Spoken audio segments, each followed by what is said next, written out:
Alright, so I have spent the last couple hours combing through everything Catapult. Um, my fucking eyes are burning. And my conclusion is I'm probably going to fatten my holdings a bit. Not a lot. I do want to see the Q3 earnings report. Because I'm in this for a squeeze anyway. So if it squeezes prior to the earnings report, awesome. Either way. And if the fundamentals of it end up working out and it squeezes and comes back down and base is higher, then cool. Still good either way.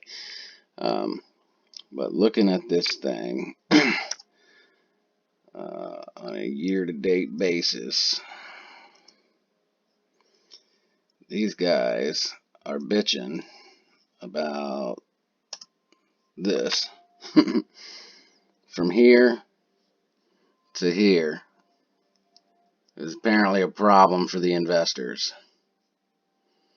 which is silly to me because here, no matter, like here you should have known. Here you should have been like, well, something's not right. This isn't really going my way.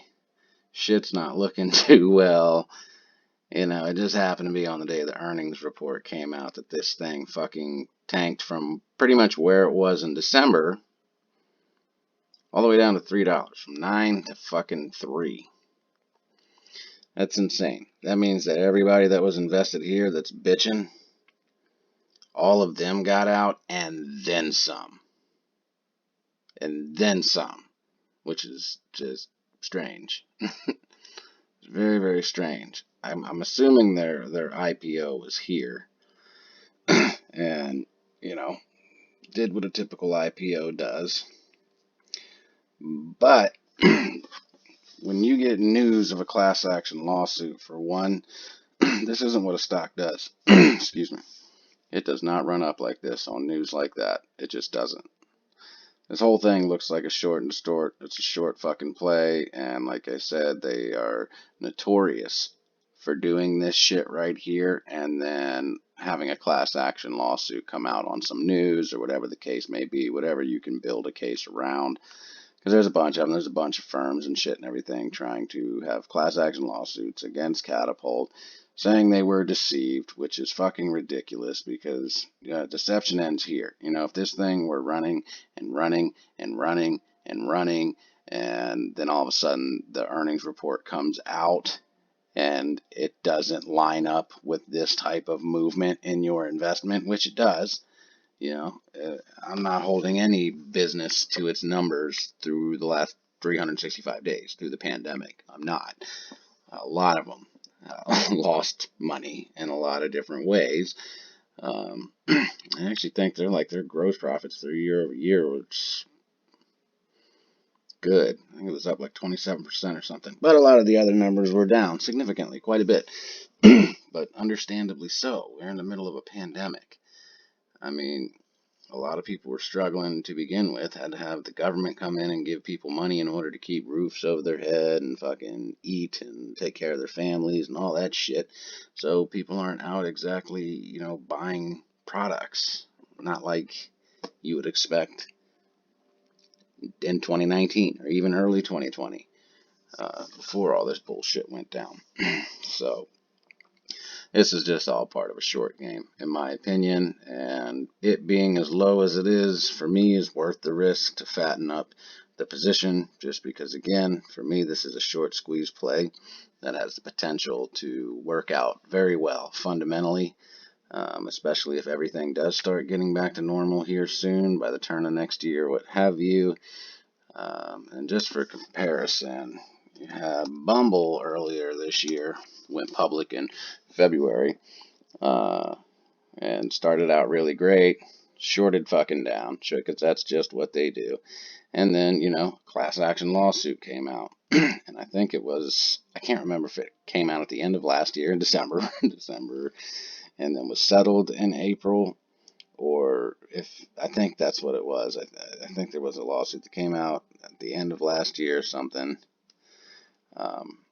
or it may have been right after the IPO. I can't remember. I just know that somewhere in between there and here, there was a class action lawsuit, and this is what you expect on the news of a class action lawsuit. This is what you expect.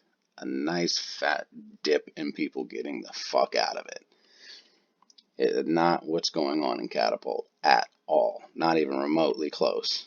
And I'm kind of upsetting myself because I was interested in this IPO and I chose to pass on it. And then everything was going down in AMC at the time I was looking at it again. And I intended to keep following it through this little run up here because I figured the downside was over and it was trending back up and I would have been correct. God damn it. But that's all right. Yeah, then we had the run up in AMC, and I completely forgot about Bmbl entirely. They had already consolidated my whole portfolio around this point anyway. But yeah, shit. This actually looks like it's doing well. But Bmbl had the same thing. Class action lawsuit. This is what you expect in a stock when news like that comes out, for it to fucking tank. And it's just very strange that this shit happens on the 10th, on the day of the earnings report, and not even a month later, there's a class action lawsuit, and it's like slated to, you got to be in by October, the third week of October or something. So within 2 months, they're already having this thing rocking and rolling. There's people waiting to go to court for fucking speeding tickets from last year because of how backed up courts are. So this whole thing seems like it was orchestrated, planned out. This is one of their fucking class action lawsuit moves to try to drive a stock down to damn near bankruptcy. Like this is another one of, like I said, AMC, GME, try to take advantage of the poor economy, a newer company, not doing the best during a pandemic. But again, this was a constant downward motion up to this point. So anyone saying, well, their earnings report were misleading and blah, blah, blah, well, you're the only people that thought that then, apparently, because looks to me like this thing's been on a steady fucking decline all year, pretty much. All year. So what the fuck is the argument? So that's where I stand after going through everything and looking at everything. I still think that Kplt is a wonderful company. It's much like Ellis versus DraftKings. DraftKings is top dog. Ellis is down here. Does the same thing, but smaller, cheaper company. Kplt does the same thing. They're like the little guy under a firm and shit like that. So, but this right here is the most interesting part. You get the news about the fucking class action lawsuit, and this thing starts running up. That's just very, very weird. But again, not for what I noticed this thing for to begin with. A wonderful opportunity for a very big potential squeeze. And that alone is enough to beef up my holdings because it looks like that's what it's going to do, what it's trying to do. Still does not mean it's going to. Still needs a lot more retail interest, but it looks like it's getting it. It definitely does. Like I said, having those battles at certain key pivotal price points, that's retail. That's people fighting against shorts. That's what you want to see. And this shit just looks like it is going to fight. Like it's the beginning of the war. So there's going to be battles. I don't see this thing, immediately running up and squeezing. There's going to be little battles, but one of these days, I feel like it's just going to blow. That's my own personal opinion.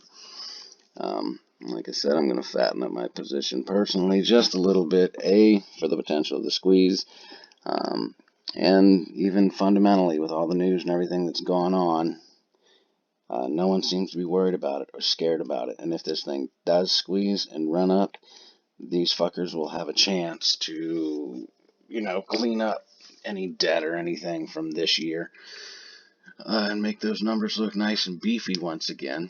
And again, they had a merger, they had an acquisition with FinTech, so that typically tends to, you usually see a decline a lot in a stock when that happens.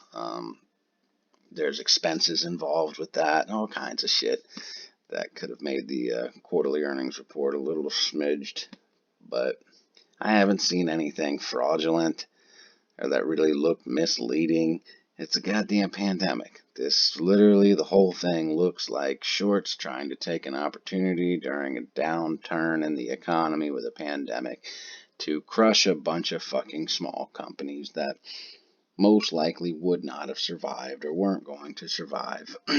And then, retail comes in and this shit happens. One thing I do know, this thing is heavily shorted more than the shares are even available, a lot more than how many are even out there, and it looks like a lot of people are starting to figure that out. So that alone is enough to, just beef up the position even more. But I do think that there is room for this thing to become a solid fundamental play. I don't think that this is going to be one that squeezes. If it does, and then, drops back down to $3 or less, I think it will squeeze and then have a nice base, fundamental base somewhere in between $10 and $20, if that's what happens. Speculation. It's all speculation. So you make your own decisions on your own investments. None of this is financial advice. I'm just giving you information based on my own research and what I believe is going on here and what the future of this thing could potentially look like. Again, nothing is guaranteed, especially in the stock market. We could open up tomorrow and this thing could fucking tank to $1. Anything is possible. So, there you have it. That is my views on all that horse shit. And this is just too good of a sign right here to pass up. It's just way too good of a sign. You don't have this type of movement really anywhere at all other than kind of back here. That's really about it. So we'll see. And it wasn't shorted to shit on this movement. Not at all. There was no shorts when this shit happened. So, fingers crossed this ends up being a unicorn play. We'll see. I hope to God like a bunch of retail just pours into this week. I do. I kind of feel like it may. Just because I did not expect us to do so well last week with this. I did not think this was going to almost double from where it was a week prior. Did not think that was going to happen that quick. So, we shall see. Remember, be smart. Alright? Be safe, be smart, invest intelligently. Do not chase profits. Do not be that greedy person that just wants more and more and more and more and more. Just that wow. Remember that wow number. If you see it and the first thing you do is go wow or holy shit or any sort of exclamation. Take some of it. Okay? Take some of it. It's okay to leave some of it in there. See if it is still going to run. And then add back to it if need be. But don't leave it all on the table for it all to disappear. As I tell you right now, when you see a lot of it and you start losing it, your mind just goes, oh, well, that's normal. And that's okay. It's going to come right back. It's going to come right back and then be more. And then it keeps dropping and you're like, oh, God. Well, now I got to get it back because I want that number again. I know it's got to be coming now. It's got to be coming now. And then, and you're sitting there just like, wow, what a waste of time and money. So, keep all that shit in mind. Make up your own mind about how you choose to proceed with this underlying, or if you are invested in it already or thinking about it, your decision to make. Make sure you do some of your own research and understand exactly where you're putting your money if you decide to put your money into this thing. Alright, I'm going to get some fucking sleep. Get ready for tomorrow. I am out.